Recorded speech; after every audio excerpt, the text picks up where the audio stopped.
Where did my spleen go? I'd been getting annual x-rays for 5 years because of my job at the chemical plant, and they always came back normal. Then I slipped on some ice in my driveway and landed hard against the concrete steps. My wife drove me to urgent care thinking I'd probably cracked a rib or two, and they immediately sent me for x-rays to check for breaks. The tech positioned me against the machine and told me to hold still while she took images from different angles to get a complete view of my ribs and torso. I was sitting in the exam room waiting for the doctor to come tell me which ribs were broken, when instead, 3 different medical professionals walked in looking confused.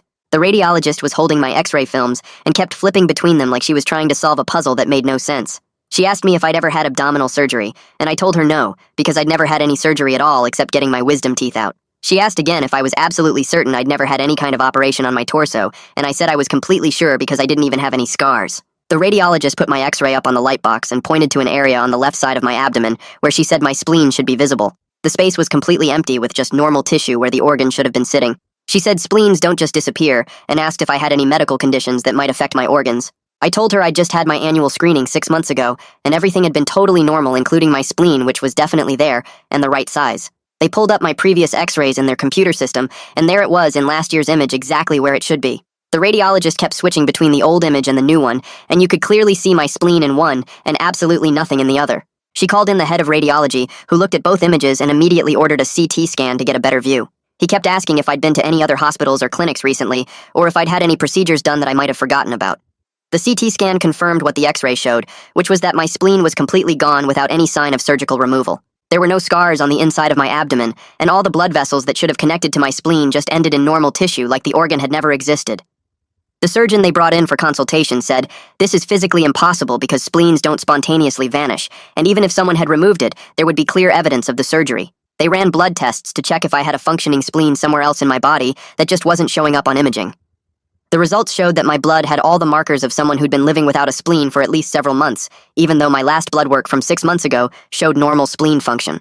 The hematologist said my white blood cell count and platelet levels were exactly what she'd expect to see in someone who'd had their spleen removed surgically, but she couldn't explain how that was possible. My wife was convinced the hospital had mixed up my x-rays with someone else's, but they ran the tests 3 more times with different machines and different technicians. Every single scan showed the same thing, which was absolutely no spleen where there should definitely be a spleen. They even brought in a portable ultrasound to check in real time, and the tech spent 20 minutes searching my entire abdomen without finding any trace of the organ. Word got around the hospital about my case, and doctors from different departments kept stopping by to look at my scans. One infectious disease specialist asked if I'd traveled anywhere unusual or been exposed to any rare parasites that might consume organ tissue. An oncologist wondered if I could have had a cancer that somehow dissolved the entire organ without leaving any trace. Every theory they came up with fell apart when they tried to explain how it could happen without symptoms or scarring. They started asking about my daily routines and any changes I'd made in the past year. I mentioned that I'd started taking new vitamins from this wellness clinic that Harper's friend recommended about 8 months ago. The doctors exchanged looks and asked for the bottle, but I'd thrown it away when I finished it. They asked if I remembered the name of the clinic, and when I told them, they all went silent, and one nurse actually left the room. After a week of tests, they discharged me with no answers and told me to come back immediately if I developed any symptoms. The radiologist pulled me aside before I left and said she'd been practicing medicine for 20 years and had never seen anything like this. She handed me a card with her personal cell phone number written on it. She said she'd sent my case to a colleague at Johns Hopkins who specialized in unexplained medical phenomena, and he wanted to fly me out for more testing. Then she showed me something on her phone that she said I needed to see. It was a medical journal article from 3 years ago about 7 different patients who'd all lost organs without explanation, and they all had one thing in common.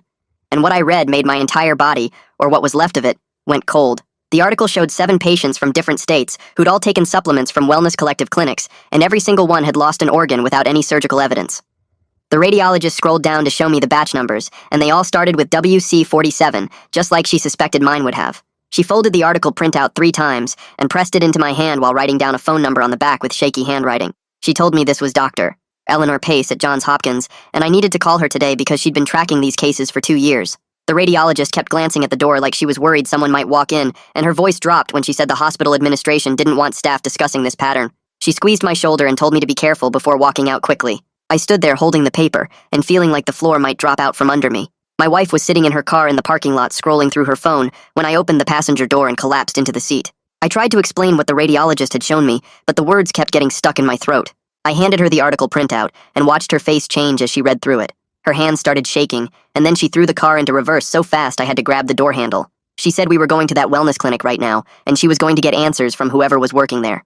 I put my hand on her arm and told her we couldn't just show up there without a plan. She pulled over in the hospital parking lot and gripped the steering wheel while taking deep breaths. I explained that we needed to document everything first and contact this Hopkins specialist before we did anything else. She nodded, but I could see her jaw muscles working as she drove us home without saying another word. The house felt too quiet when we walked in, and I went straight to the filing cabinet where we kept our financial records.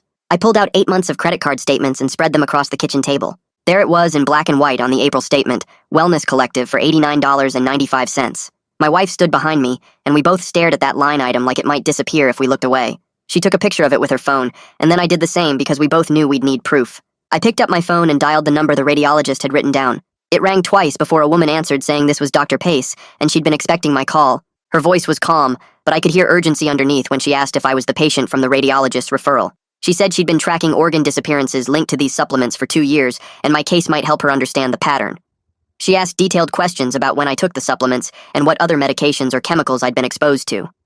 When I mentioned working at the chemical plant, she made a sound like pieces were clicking together in her head. She scheduled me for comprehensive testing next Tuesday and told me to overnight any remaining supplements if I had them. She gave me a FedEx account number and said to keep any receipts or bottles or anything related to the purchase. Before hanging up, she said this was bigger than just 7 cases and to avoid going back to that clinic until we knew more.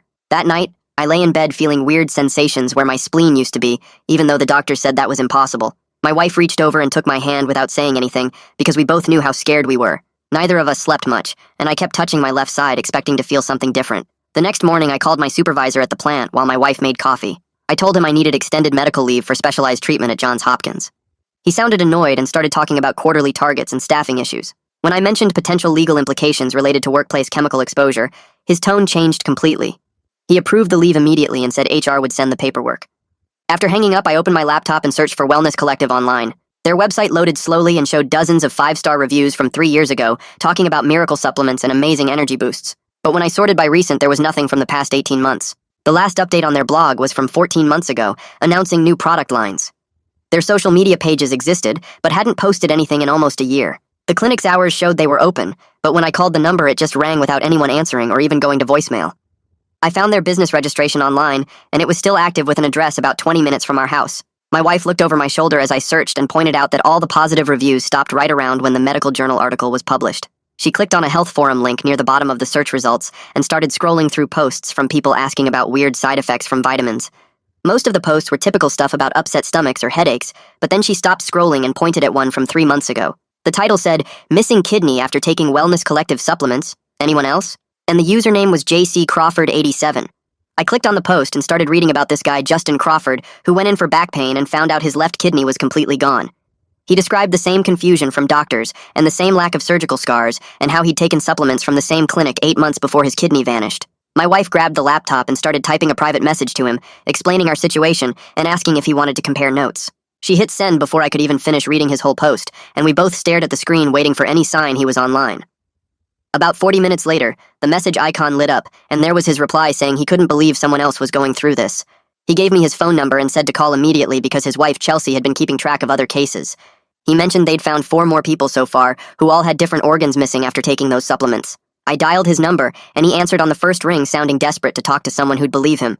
He told me Chelsea had spreadsheets and medical records and emails from other victims, and they'd been trying to find patterns for months. He said she'd call me in a few hours after she got home from work, because she understood the medical stuff better than him. Sure enough, Chelsea called that afternoon, and her voice was all business like she'd been preparing for this conversation. She explained they had an informal network of 6 people, including Justin, who'd all lost different organs after taking supplements from Wellness Collective.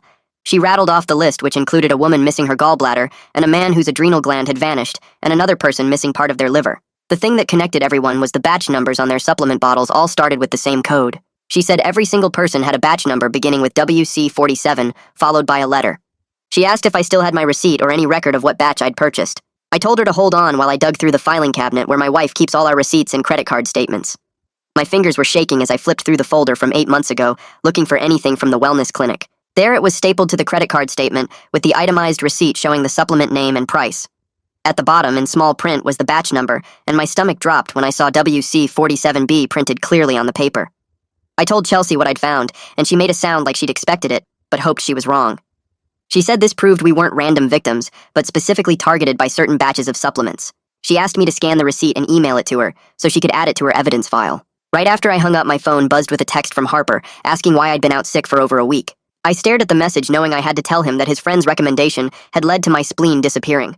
I texted back that we needed to talk in person and asked if he could meet for coffee the next morning.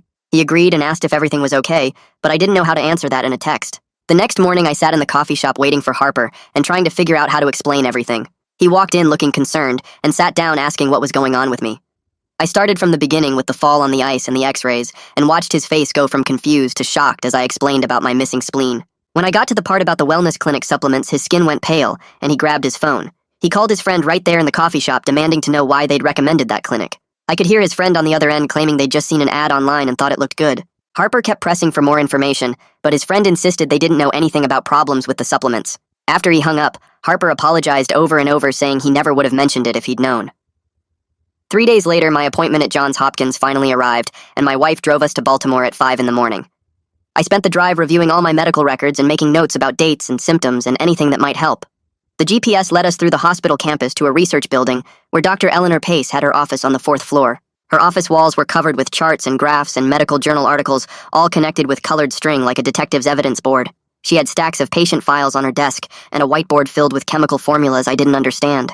She shook my hand and immediately started asking questions while pulling up my files on her computer. She ordered blood work first and sent me to a lab down the hall where they took 12 vials of blood. Then she had me go through a series of scans using machines I'd never seen before that looked way more advanced than anything at our local hospital. She explained she was checking for trace elements and biological markers that normal tests wouldn't detect. The way she moved through the tests suggested she'd done this exact series many times before with other patients. She kept making notes on her tablet and occasionally nodding like pieces were fitting together in her mind. 2 hours later, she called me back to her office with a thick folder of test results. The blood work showed elevated levels of iron and copper and some rare metals that shouldn't be in my system at all. She pulled up a molecular diagram on her computer showing how these metals could bond with organic compounds to create nanoparticles. She explained that at certain concentrations, these particles could theoretically target specific organs based on their chemical signatures. She said my spleen would have filtered these particles initially, but once they reached a critical mass, they could have triggered a breakdown of the organ tissue itself. She started asking detailed questions about my job at the chemical plant and what compounds I worked with daily. She wanted to know about every chemical exposure and safety protocol and whether I'd noticed any changes in my health before taking the supplements. She pulled out a map of the United States and started marking locations where other victims lived and worked. She pointed out that 3 of us worked in chemical or industrial settings with regular exposure to certain compounds. She said the supplements alone might not cause organ loss, but combined with specific occupational exposures, they could trigger the process. Her theory was that certain chemicals at my job made my body more susceptible to whatever was in those supplements. She pulled out a folder with vaccination schedules and started marking which ones I'd need right away, since my spleen couldn't protect me from certain bacteria anymore. The nurse came in with a tray of syringes and explained I'd need pneumonia vaccines and meningitis shots and something for Haemophilus influenzae, which I'd never even heard of before. She stuck me with 4 different needles while listing all the things I'd have to watch out for now, like avoiding sick people and taking antibiotics before any dental work and getting to a hospital fast if I ever got a fever over 101. The shots burned going in and my arms started aching, but what really hurt was hearing her say, this would be my life forever now, with booster shots every few years and constant worry about infections that normal people fight off without even knowing. Dr. Pace gave me a thick packet of information about living without a spleen and scheduled another appointment in 2 weeks to check my antibody levels. Back at our hotel that night, I called Justin Crawford and told him everything Dr. Pace had discovered about the metal compounds and nanoparticles. He got excited and said Chelsea had been organizing all their medical records into a timeline, and they wanted to share everything with Dr. Pace to help build the case. Chelsea got on the phone and rattled off dates and test results and batch numbers while I took notes on hotel stationery. She'd found 2 more people through online forums who'd taken the same supplements and lost organs, and she was putting together what looked more like evidence for a crime than just medical research. We set up a shared folder online where we could all upload our records and lab results and anything else that might help Dr. Pace understand the pattern. The next morning, my wife and I drove back home, and I couldn't stop thinking about that wellness clinic that sold me those supplements. I looked up the address online and saw they were still open according to their website, even though the reviews had stopped months ago. My wife didn't want me going there, but I needed to see the place and maybe get answers about what they'd sold me. The clinic was in a strip mall between a nail salon and a tax office, and when I walked in, the waiting room was almost empty, except for one older woman reading a magazine. The receptionist looked up from her computer, and her smile disappeared when I said I'd taken supplements from them last year and had questions. She started typing fast on her keyboard and said they'd discontinued that product line months ago due to supplier issues. I asked what kind of supplier issues, and she got nervous and said she wasn't allowed to discuss product details, and maybe I should talk to the director. She picked up her desk phone and whispered something I couldn't hear, and then told me to wait. A few minutes later, a man in an expensive suit came out and introduced himself as Aldo Molina, the clinic director. He had perfect white teeth and shook my hand too hard and immediately started asking what concerns I had about their products. I told him about my missing spleen and the metal compounds in my blood and watched his face stay perfectly calm like he'd practiced this conversation before. He said their products were all FDA-approved supplements and suggested maybe I had some underlying health condition that caused my problems. When I mentioned other people losing organs after taking the same batch, he said that was impossible and started talking about lawyers and defamation and how I better be careful making accusations without proof. I noticed his eyes kept moving to the security cameras in the corners of the ceiling and realized he was making sure our whole conversation was recorded. He handed me his business card and said to have my lawyer contact their legal department if I had any real concerns. But the way he stood with his arms crossed told me he knew exactly what those supplements had done. His defensive posture and the way he kept mentioning lawyers made it clear he'd been expecting people like me to show up asking questions. That evening, my wife spread out all our bills and bank statements on the kitchen table and started adding up medical costs and lost wages from my time off work. The numbers made my stomach hurt worse than the vaccination shots with thousands in medical bills already, and more coming with all the follow-up care I'd need. She grabbed my hand and said we'd figure it out together, and my health was more important than money, and we could sell the boat if we had to, or take out a loan against the house. I posted on 3 different local Facebook groups and 2 community message boards, asking if anyone else had weird health problems after taking supplements from that wellness clinic. Within 2 hours, I had 4 private messages, and by the next morning, 2 more people had reached out with stories about unexplained symptoms and missing tissue on their scans. One woman said her thyroid had shrunk to almost nothing, and another guy's pancreas was only working at half capacity, and they'd both taken supplements from the same batch numbers Chelsea had been tracking. I set up a video call with Justin that afternoon, and he looked tired but determined on my laptop screen. He told me he'd been emailing with someone in Germany who'd lost their gallbladder after taking similar supplements from a different brand, but with the same weird metal signatures in their blood work. This wasn't just our local clinic, but something bigger and international with the same formula being sold under different names in different countries. Dr. Pace called that evening and said her preliminary analysis suggested the supplements contained engineered nanoparticles specifically designed to accumulate in certain organs until they reached a critical mass. Once enough particles built up, they basically dissolved the organ tissue from inside without leaving any surgical traces or scarring. She was working with colleagues at 3 other universities, trying to understand why only some people were affected, and her current theory involved specific genetic markers combined with environmental triggers. My job at the chemical plant with all those industrial compounds might have been the exact trigger that activated the nanoparticles in my system, while someone else taking the same supplements might not have the right combination of factors. 3 days later, my phone buzzed with a notification from an encrypted messaging app I didn't even know I had installed. The message came from someone named Kara Nicholson, who said she worked at the wellness clinic and had information about what they'd been doing, but needed protection before she could share anything. She said she'd been watching what happened to customers for months and couldn't stay quiet anymore, but was scared of what Melina might do if he found out she was talking. I typed back that I'd meet her anywhere she felt safe, and she suggested a coffee shop 40 minutes away, where nobody from the clinic would see us. That same afternoon, my work called, and the HR representative said I needed to either return to my position immediately or provide more detailed medical documentation within 48 hours. The way she talked made it clear they were getting impatient with my extended absence and didn't care that I was dealing with a missing organ and all the health problems that came with it. She reminded me that I'd already used up most of my sick leave, and if I didn't have proper documentation, they'd have to start disciplinary proceedings. The next morning, my supervisor called directly and said they needed me back for mandatory overtime because they had a big order to fill and were short-staffed. I told him I couldn't work around chemicals anymore without my spleen to filter toxins, and he got quiet before saying that was my choice, but refusing mandatory overtime would result in a write-up. 20 minutes later, I got an email with the official disciplinary notice attached, saying my refusal to work assigned shifts could affect my annual review and potential for advancement. I forwarded everything to my wife, who called me immediately saying we should get a lawyer, but I was too focused on meeting Kara to deal with work drama right then. Kara showed up at the coffee shop carrying a thick manila envelope and looking around nervously every few seconds. She slid the envelope across the table and told me to look at the documents inside, but not to react too much because she didn't know if anyone was watching. The first page showed internal emails between Melina and someone at a pharmaceutical research company discussing different formulations of what they called targeted dissolution compounds, with specific batch numbers assigned to each variation. The emails talked about tracking which organs each batch affected and how long the process took from initial consumption to complete dissolution. There were spreadsheets showing customer names matched with batch numbers and expected outcomes with notes about which combinations worked best for different organ systems. One column tracked successful dissolutions, with check marks next to names and dates when customers reported health changes or stopped coming back to the clinic. Kara pointed to a section highlighting how they deliberately marketed these compounds as natural supplements to avoid FDA oversight while knowing exactly what they would do to people's bodies. The next set of documents made my hands shake because they were actual purchase orders from a laboratory supply company with bright red stamps saying, "Not for human consumption, research use only," across every page. Melina's signature appeared on each order, along with his handwritten notes about which batches to label as which vitamin supplements for retail sale.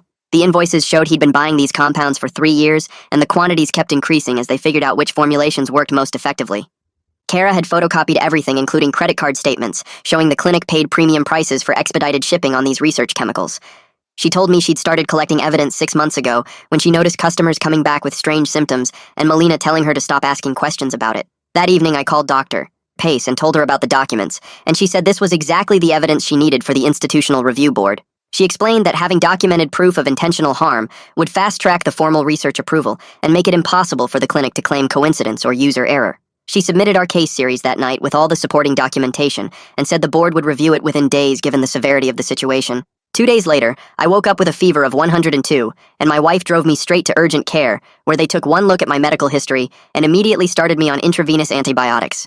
The doctor explained that without a spleen, even a minor infection could turn life-threatening within hours, and they weren't taking any chances with my symptoms. They kept me for 6 hours running tests and monitoring my vital signs before releasing me with 3 different prescriptions and strict instructions to return if my fever went above 101 again. That night, my wife sat on the edge of our bed crying and saying she was scared of losing me to something as simple as a cold now that my immune system was compromised. She held my hand and said she'd been reading about people dying from infections that normal immune systems would fight off easily, and she couldn't stop thinking about all the ways I could get sick now. We stayed up talking about how to balance investigating what happened with keeping me healthy and agreed that my health had to come first, no matter how much we wanted answers. The next morning, I filed a formal FDA MedWatch report online detailing my timeline from taking the supplements to discovering my missing spleen with all the batch numbers and purchase dates included. Within 3 days, Marcel Cho from the FDA called saying they'd received my report, along with several others about the same clinic, and were opening a formal investigation. He asked detailed questions about everything from the supplement packaging to my symptoms and said they'd be contacting me for additional information as they built their case. That afternoon, my phone rang showing a number I didn't recognize, and when I answered, Melina's voice came through loud and angry, saying I was spreading lies about his business, and if I didn't stop immediately, he'd sue me for defamation. His voice shook with rage as he threatened to take everything I owned and destroy my reputation, but underneath the anger, I could hear fear creeping through. I hung up on him and blocked his number, but my hands were shaking, so bad I could barely hold the phone. Kara texted me an hour later asking to meet at a coffee shop downtown because she had something important to give me. I drove there wondering if this was some kind of trap, but when I walked in, she was sitting alone in the back corner looking nervous. She slid a small padded envelope across the table and told me to put it in my pocket right away without looking inside. Her eyes kept darting to the door like she expected someone to walk in any second. She whispered that it was a sealed vial from the exact same batch I took 8 months ago. She'd saved it when she started noticing weird things happening at the clinic and thought someone should test what was really in those supplements. I asked why she was helping me, and she said she couldn't sleep at night knowing what they'd done to people. She left first and told me to wait 10 minutes before following, so nobody would see us together. I drove straight to Hopkins with the vial hidden in my jacket pocket and called Dr. Pace from the parking lot. She met me at the lab entrance and took the vial directly to someone named Quentin Herrera, who ran their advanced testing facility. He handled it with thick gloves and put it in a sealed container before starting his analysis. We waited in Dr. Pace's office while he worked, and she showed me emails from other doctors reporting similar cases. 3 hours later, Quentin came back with printouts showing chemical structures I didn't understand. He explained the vial contained iron nanoparticles coated with something called polyethylene glycol and bonded to plant extracts. The chemistry was way more complex than anything that should be in natural vitamins. He said whoever made this knew exactly what they were doing, because the coating would let the particles pass through stomach acid unchanged. Dr. Pace studied the results, and her face got more serious with each page she read. She explained the nanoparticles were designed to accumulate in organs that filter blood like the spleen and liver. Once enough built up, they would basically overwhelm the organ's filtering system and cause it to shut down slowly over months. The process was gradual enough that my body had time to adapt, which is why I never felt really sick. She said my spleen probably started failing 6 months ago and just slowly disappeared as the tissue broke down. The radiologist from my hospital called that afternoon, saying Dr. Pace had sent her the lab results. She pulled up my old x-rays on her computer and looked at them with this new information. She pointed to areas around where my spleen used to be and showed me subtle density changes she hadn't noticed before. The tissue was slightly darker in each scan, showing the nanoparticles building up over time. The evidence had been right there in every x-ray, but too subtle to spot without knowing what to look for. She made copies of everything and said she was adding it to the case file she was building. Marcel Cho from the FDA called the next morning, saying he needed to schedule a formal interview immediately. He explained they'd gotten multiple reports about the wellness clinic and were moving toward criminal charges. The interview would be recorded and used as evidence if the case went to trial. He gave me the address of a federal building downtown and said to bring any documentation I had. My phone rang right after, and it was HR from the chemical plant demanding I provide fitness for duty paperwork before returning to work. They said even desk duty required medical clearance now that I had a documented organ loss.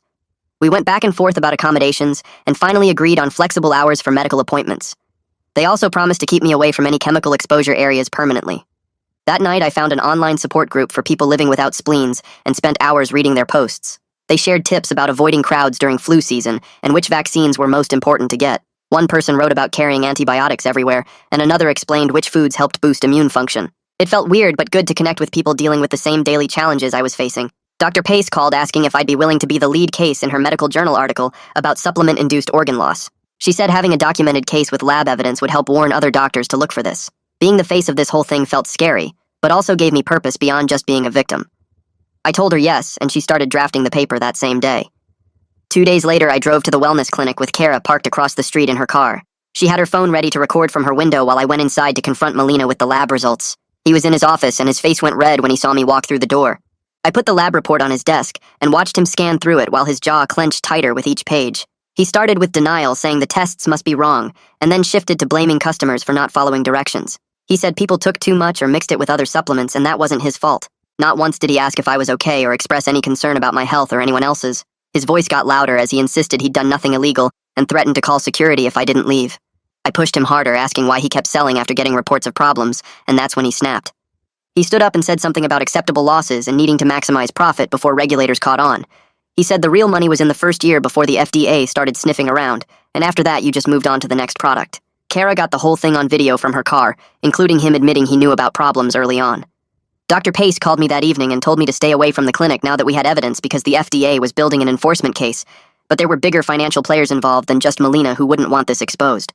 She explained that supplement companies had major investors who stood to lose millions if this scandal went public, and some of them had connections to people who could make problems for whistleblowers. I asked what kind of problems, and she just said to be careful and document everything, but avoid direct confrontation from now on. 3 days later, Marcel Cho from the FDA scheduled my formal interview at the federal building downtown, and I spent 4 hours going through every detail of my timeline while he typed notes on his laptop. He kept asking me to repeat certain parts, and his face got more disturbed each time I described finding out about the batch numbers and Molina's knowledge of the problems. He showed me reports from other victims he'd interviewed, and the patterns were all the same, with organs disappearing after taking supplements from specific batches. Marcel said the deliberate targeting made this different from typical contamination cases and might involve criminal charges, not just civil penalties. After the interview, my supervisor called me into his office at the chemical plant and offered me a permanent desk position reviewing safety protocols with a 20% pay cut, but better health insurance coverage. The timing felt weird, but he said they'd been planning to create this role anyway, and my situation made me the obvious choice since I couldn't work near chemicals anymore. I took the job because we needed stable income, and the insurance would cover my ongoing medical monitoring, which was going to be expensive for the rest of my life.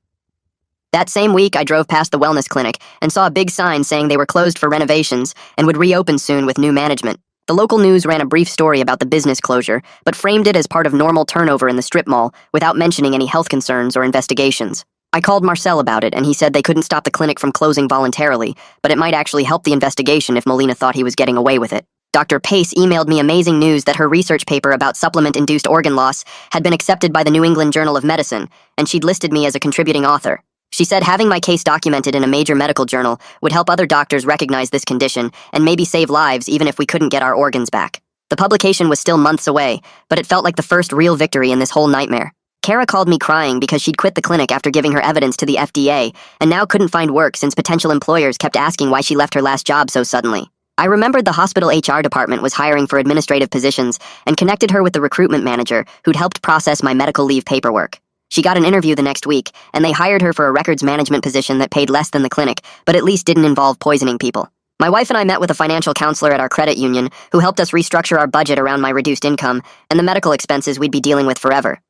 We had to cancel our vacation plans and sell my truck to pay down debt, but the numbers worked if we were careful, and nothing else went catastrophically wrong with my health. The counselor said lots of families dealt with chronic medical conditions and gave us worksheets for tracking expenses and planning for emergencies. I went to the clinic 3 times that month to complete my vaccination series, since people without spleens need extra protection against certain bacteria that normal immune systems handle automatically. The nurse taught me how to recognize early infection signs and gave me an emergency antibiotic prescription to carry everywhere in case I got sick when I couldn't reach a doctor immediately. These little adaptations were becoming routine now, with my wallet full of medical alert cards and emergency contact numbers instead of the normal stuff I used to carry. The chemical plant announced a company-wide safety audit that my supervisor swore wasn't related to my case, but the timing seemed suspicious since they'd never done one before in my 5 years there. They brought in outside consultants who recommended better protective equipment and stricter protocols for chemical exposure, which would help future workers even if it was too late for me. The new safety measures included regular organ function screening, which definitely wasn't a coincidence, but at least something good might come from what happened to me. 2 weeks later,